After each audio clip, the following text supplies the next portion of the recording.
Hello there, my name is Matthew Palmer. Welcome to my studio and welcome to this watercolour workout. Now today we're going to paint in this woodland effect, this close-up of trees using some really cool quirky effects. Let's take a look at the palette and the materials for this painting. We're going to be using the sort of standard brushes, if you like. So I've got a large size 20, a medium size 10 and a small size 6. Now these are called my super point brushes, which is my versions of these brushes, so large, medium, small, super point. I've also got a branching detail brush, Matthew Palmer, which is like having a real nice rigger brush. I've got a lift out brush or a 12mm flat brush as well. And then of course got the palette here. Now this palette's seen some action. Got the water up here, got plenty of kitchen paper as well hanging around. But colours, I'm going to be using natural grey, natural brown, natural green light and natural green, okay, and then natural yellow light as well. I'm also going to bring some white into this as well because white paint is very useful. That's the materials. Let's get started. 1/4 imperial size sheet of watercolour paper. This particular one is 11 by 15 inch roughly, but I've used masking tape, but a good quality masking tape, which by the way I will pop under the head of this board if I need to get a slope. And I've taped off this rectangular shape in the middle. That'll give us a lovely frame effect, and that's what we're going to go for on this particular one. So let's get straight into this. The first thing I want to do is just simply use a big brush. This is a Matthew Palmer Super Point large brush, and I just want to wet the area, that middle area, but quite a lot. So I'm going to wet this probably 3 times. I'm not concerned about the paint flooding. I want it to bleed, I want it to spread, I want it to explode on the paper. So we'll go this direction as well. So that's probably 2 coats of water. You can see how shiny it is. That's onto coat number 3. And then we will work pretty flat at this point, and then we're going to grab a size 10 brush, a size 10, and use whatever colour we think would work nice for a woodland. Now quite runny with the colours here as well, so that is natural yellow light. You can see it's a good strong colour, and the idea is that we're going to basically tap and we want to explode this on the paper, and we want it to run, we want it to bleed, we want it to go everywhere. And you can keep getting yourself more paint, nice and thick, nice and strong, and the effect is that you hold your brush on the side of your finger and you literally tap it against the paper, let the paint explode, let it just become part of the paper. The higher that you go with this, the more of an explosion of colour you're going to get. Now it's better to work fairly flat to avoid it running too much, so we're not going to have too much of a slope on. We'll then change colours. We're going to be using some greens. We're going to go for natural green light. Now you can mix these colours, I'm sure you know that, but that's the green light. Again, nice runny colour. The same kind of effect is going to apply. Look at that instant effects. Beautiful, beautiful effect there. That dark green going in. I want to try and get the board nice and straight if I can. I want it to be fairly straight here. I want to fill as much as I can here and get this thing nice and full. Quite messy, but it's good fun.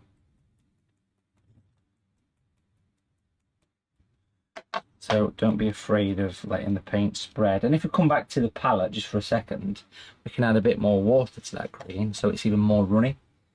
And that way you're going to get bigger blobs. The more watery the paint, the bigger the blobs will actually be in your painting. Beautiful. Let's get some down at the bottom as well.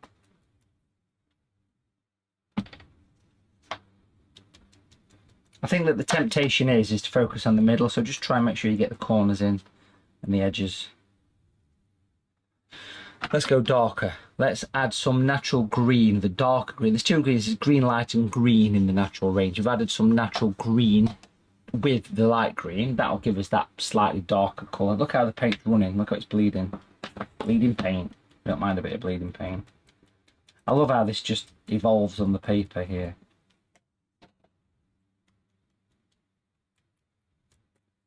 If you do it like this, it tends to go everywhere. You've got to watch out for working like that. See this little bit where it's running? I want to leave that because I don't mind a cauliflower or 2 on this particular one. To make the colour a little bit heavier. But again, still got plenty of water. It's literally going on the entire studio is covered in splatters.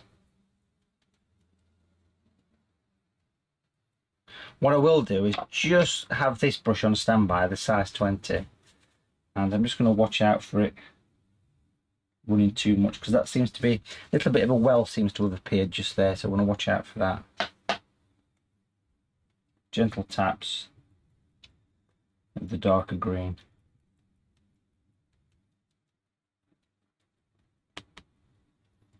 If you saw the desk, you can see it's literally pebble dashing everywhere today. It's all part of the fun. I'm going to come back when this is dry and we're going to see how it actually looks. It's quite addictive. Again, make sure you get plenty in those corners. Remember that. That's one of the areas that I think people tend to forget about.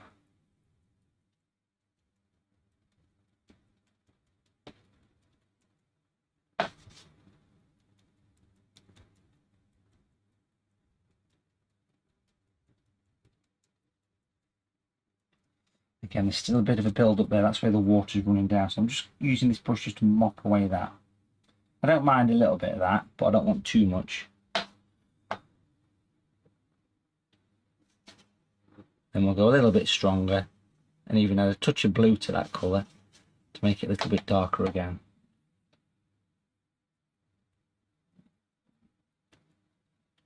Just as it's about to dry.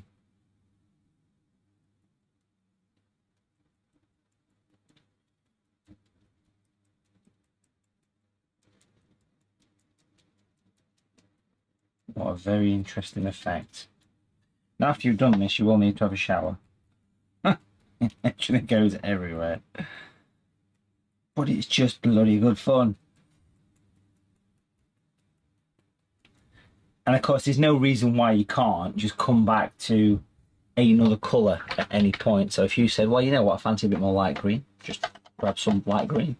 And then away you go. You've got that option of bringing that in. That's the great thing about watercolour. As long as that paper is wet, you can just keep going in and adding a bit more colour to this. What a really interesting effect. Maybe even a bit more of that yellow as well.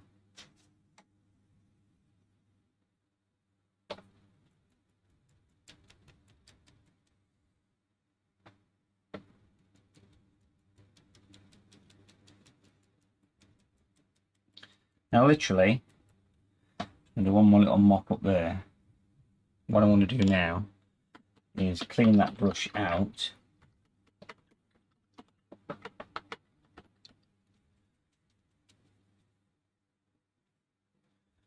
And you're going to grab a size 6 brush. This is a small super point brush.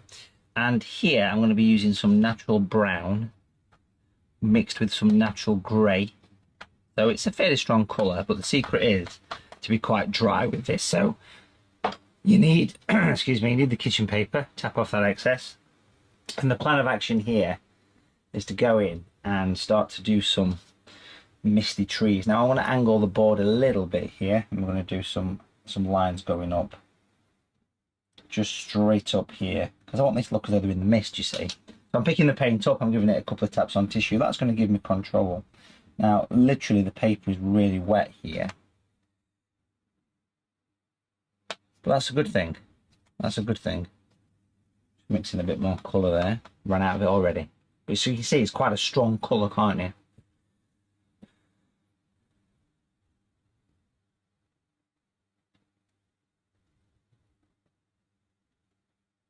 Try to be wider at the bottom. But do let your paint just spread at this point. Don't worry about it.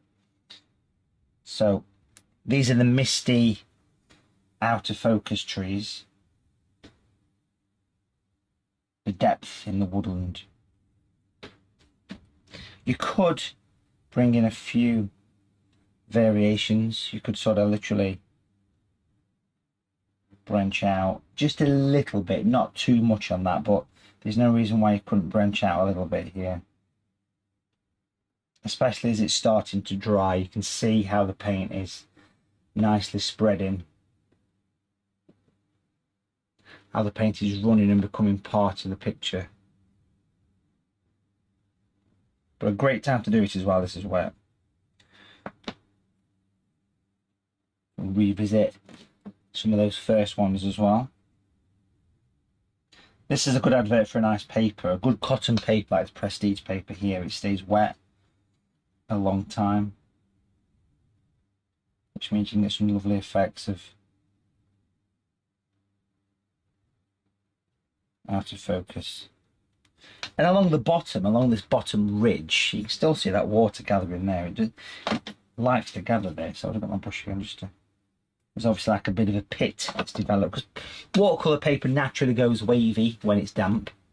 It's just how it is. But along the bottom, just put lots of quick vertical lines. I'm doing these up from the bottom. I'm literally going up from the base. Now remember, this is just all background stuff. Nice. I'm going to come back to the palette. Look at that's lovely spreading. Look at that, beautiful. I'm going to come back to the palette and I'm going to take some of the light green again, but with the smaller brush. This is just a lovely random thing to do to take your mind away from everything that's going off. It really is. And I'm literally just going to splatter some of this very thick green over the top. It's almost at that point where it's dry. Lovely. And that literally needs time to dry. That's all nice and dry now, so I can work on this. It's amazing watercolour. The colours change so much as it dries. You can see the vibrancy from the yellows and the greens really coming through now. And that mist, that soft, that blending, bleeding edge is lovely. Even the little tiny bits of opaque natural green light is there as well. It really works well for the whole thing. So great little tutorial. But now over the top of this, we can work in some nice, crisp, clean trees, and this is where it's going to really come alive. So let's get back to the palette here. I've got a size 6 brush I'm going to use. Always got the kitchen paper. I have cleaned everything. I've cleaned the screens, I've cleaned the cameras. Everything was covered in green splodges, so this was nice. Even the camera lens, it's all happening. But what we've got here is this colour that we used before, which was natural brown and natural grey mixed together. So a very dark colour, and don't be afraid of it being dark. It needs to be for this, I think. So we're going to use this and we're going to go in, and so here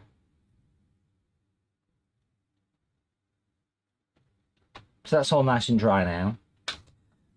I'm mixing some more of that brown and grey. Very strong colour. Size 6 brush is ideal for this. And we're going to work in some trees. Just anyway, it doesn't really matter where these go. And literally we're going to work in dark silhouettes. It wants to be dark silhouettes for this. I think that to me is part of the effect what we're going for here. So don't be afraid to put these in. We'll start off with the main trunks. Just the occasional trunk coming in, as many or as few as you like. The secret to this kind of thing is to gradually taper, let the paint gradually get thin as it goes towards the top, and then you can start to add branches. Always paint a branch in the direction it grows. I love how that background has changed massively compared to what it was when it first went in.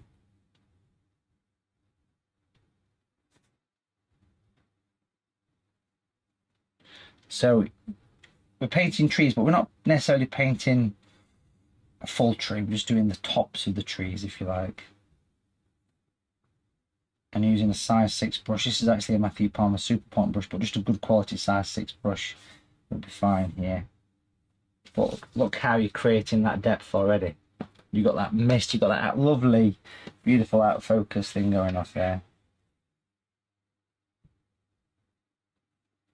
Working upside down can sometimes help as well, because it gives you the control. I'm popping this just under the top of the board as well to help the paint flow in the direction, get that natural angle. Now I shall be putting some highlights in these trees and some more leaf as well. We'll get to that.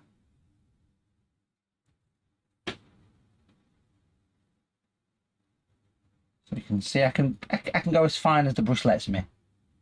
Of course, if you need to go finer, you can alter the brushes, but look at that already. Look at the effect we're capturing, that dense, summery woodland vibe. Beautiful. Let's make some more colour. So natural brown, natural grey. Lovely, deep, heavy colour. This will be great for lifting out a little bit later on. I'm going to leave a bit of a gap in the middle and go for a nice wide tree over this side. I'm not obviously painting over the ones I've already done because I want those to remain. They look great as they are.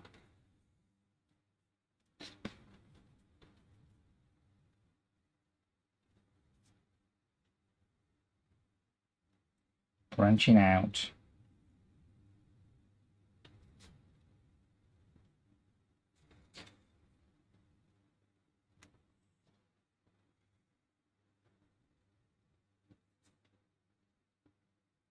See those nice fine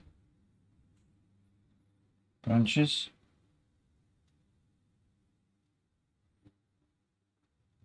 Try and put a bit of character to them if you can. Try and get a bit of, you know, wavy and wobbly lines. But seriously, rotate the board. Get yourself to that more comfortable painting angle when you do this kind of thing. Start to rest on your paper. Start to hold your brush like a pen for doing some of the finer ones. Turn the board this way, turn the board that way. Whatever works, that's the secret to doing this kind of thing. So I'm now just going to do a couple of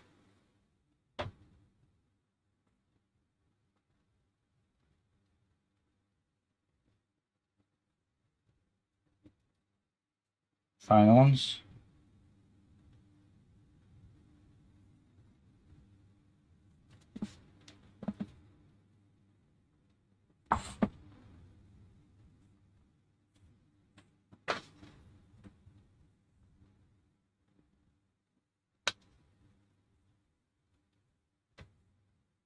Makes more colour. You soon get through the stuff when you're working strong like this.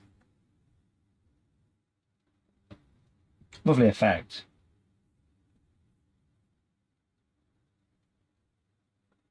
Always paint them in the direction they grow. What I mean by that is from the bottom up, thick to thin. Get the branches overlapping.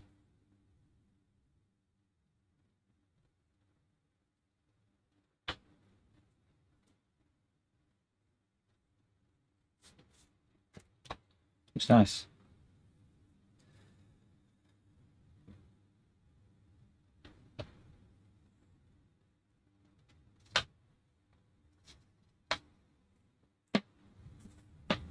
I want something in the middle here, so we'll have maybe just one more.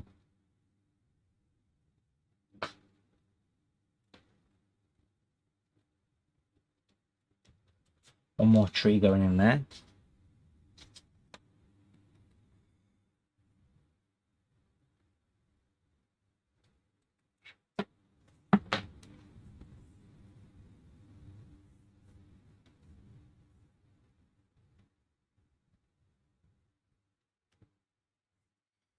So I'm happy with the amount of branches I've got here, but what I want to do now is do what we call the dry brush. Now basically this means, very simple thing, it means that you pick your paint up, make sure it's the same mixture, you tap away the excess a few times, same brush, size 6 or a small super point brush in this case, and literally we're going to go up and we're going to be quite quick at this and do lots of, from the base, it's all about the base.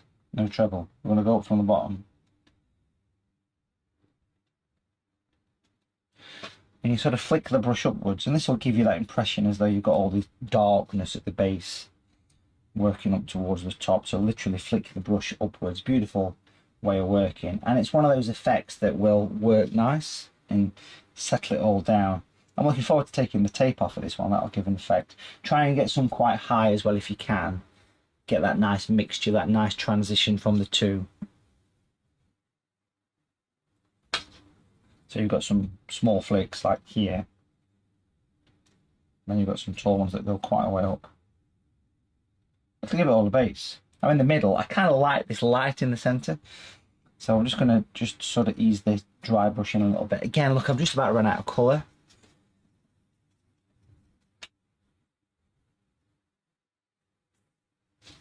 but there should just be enough there to do the job. In that middle there, just to almost just have that very weak impression of texture. Just a quick whiz over, up and down.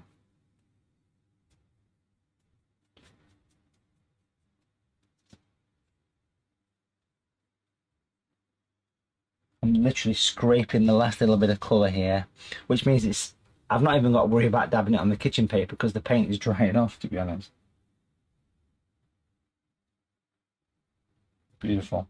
Now once I've got to that stage with this, what I want to do is I want to move to a different brush. So this means using something much finer. So if you've got something like a rigger brush or even a branch and detail brush, you can add some lovely fine little fine branches to this, which would be really nice to do. So what we're going to do is we're going to use natural brown and natural grey. Again, mix the two colours together, exactly the same level of consistency.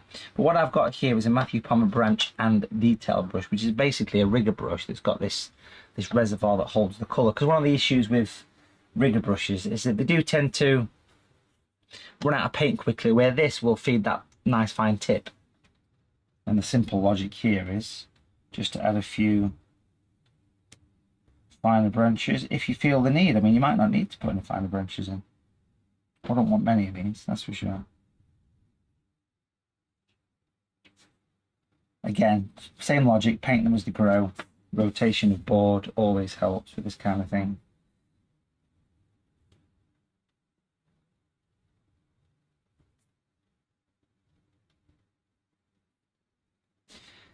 Even just a few finer ones coming up from the bottom would be quite an effective thing to do here. Using the tip of the brush.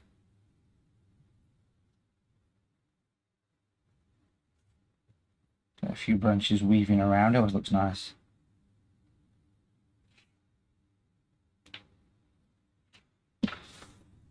I think that your mind fills in the gaps with something like that. Beautiful. Now that needs time to dry. Now people often say to me, how do you dry your pictures, Mr. Palmer? Well, what I actually use is a heat gun or a hairdryer. I've got one here. I'm just going to grab it from the other side of the studio. I want to give it a quick dry. So that is nice and dry, ready to add some highlights. And the highlights always work well. Now, what brush, what technique would I want to use for adding some highlights? Well, in my opinion, I want to be using a square brush. And I've got my own design. It's called a lift out brush. This is the extra large one. It's a very sharp bristle brush for washing out highlights. Works exceptionally well for this. So it's just water. I've got a dry-ish piece of kitchen paper as well. Just water. Just gently pinch the excess water away. But look how the brush is sharp.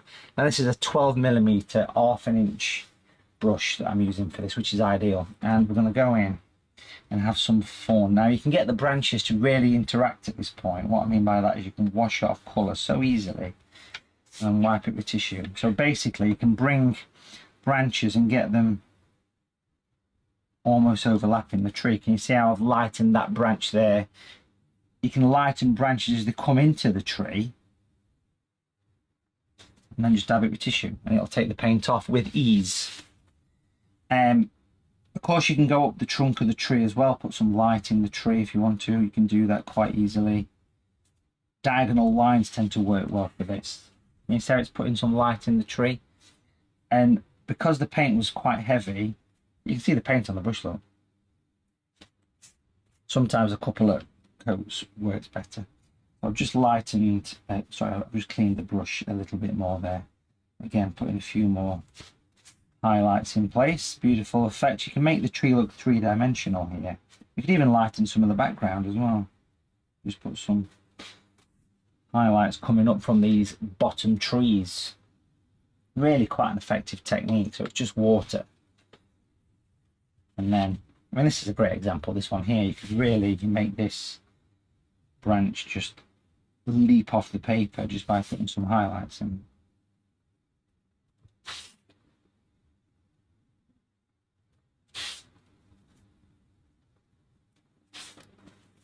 And again, the ones that go from the base, just a vertical line. Watercolour comes off really easily, so look how that's changing.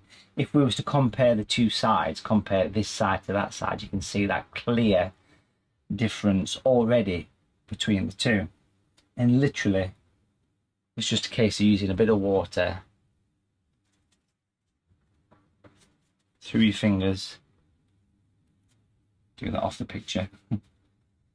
And then just washing away. You can be more creative, so I'll put the light on that side versus that side, but that sort of thing doesn't worry me. Where's your light coming from? Doesn't matter. What works to the picture is what's important. I've been working out in the field for many, many years, teaching groups on location, painting holidays, all that kind of thing. And the thing you learn is light does what it wants. Like water, it goes anywhere. The only time you want to be strict with light is when you're working on something like a building that's got a definite light and dark side. Look how beautiful that is. And again, if you need to go even further down to the white paper, just give it another scrub. You can do it. It looks amazing. I love how the branches interact at this point. You can make a tree look almost 3D, and at the same time, of course, it brightens the whole picture up.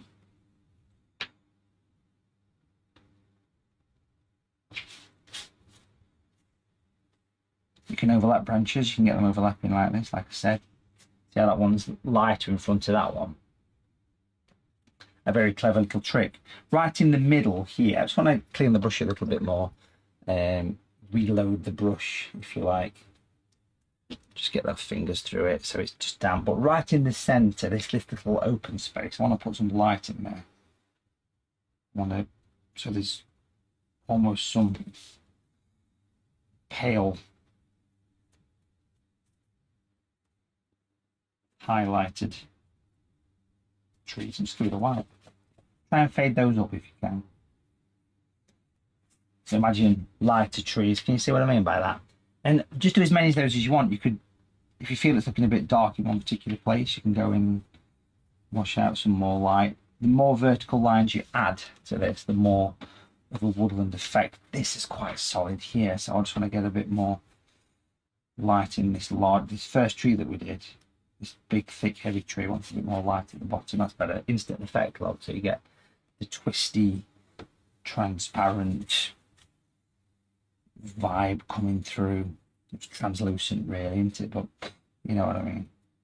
Look at this one here. So I can make that branch go behind or in front. To make it go behind, I simply lighten the trunk that runs in front of it and then wipe it off. Beautiful. Really nice. Love that effect.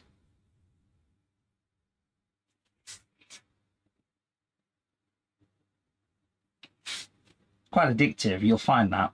You'll find it's very addictive.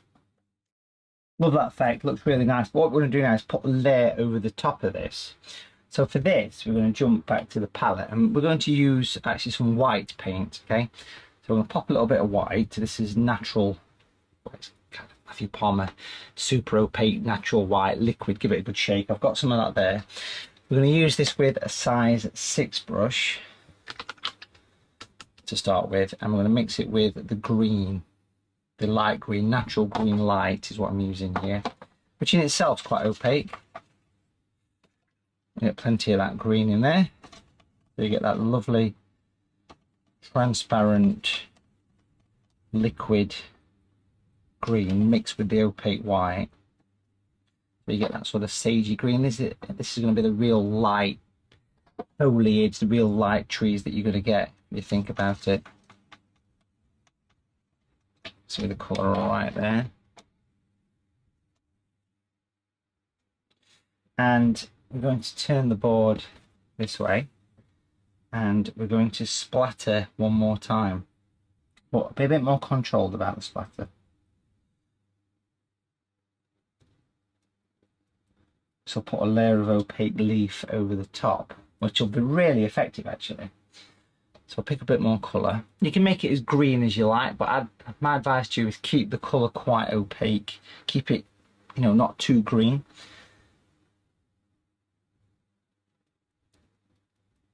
And focus more towards the top. So you can see the lovely effect it's giving. So it's leaf over the top of the tree. This works great at the top, basically. Now obviously white paint does splatter quite, it seems to show up heavily.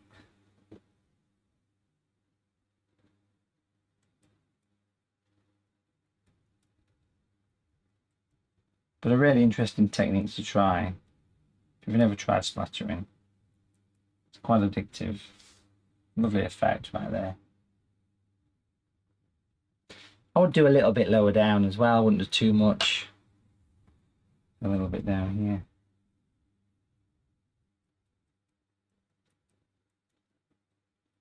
I think with it, there's a definite technique splattering.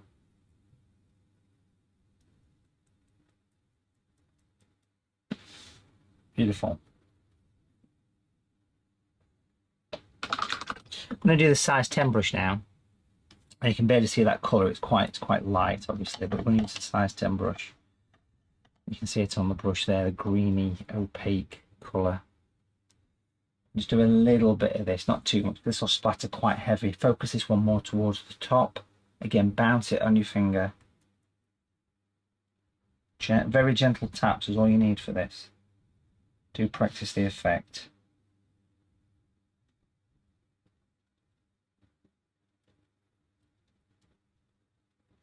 As you work lower down, less is more.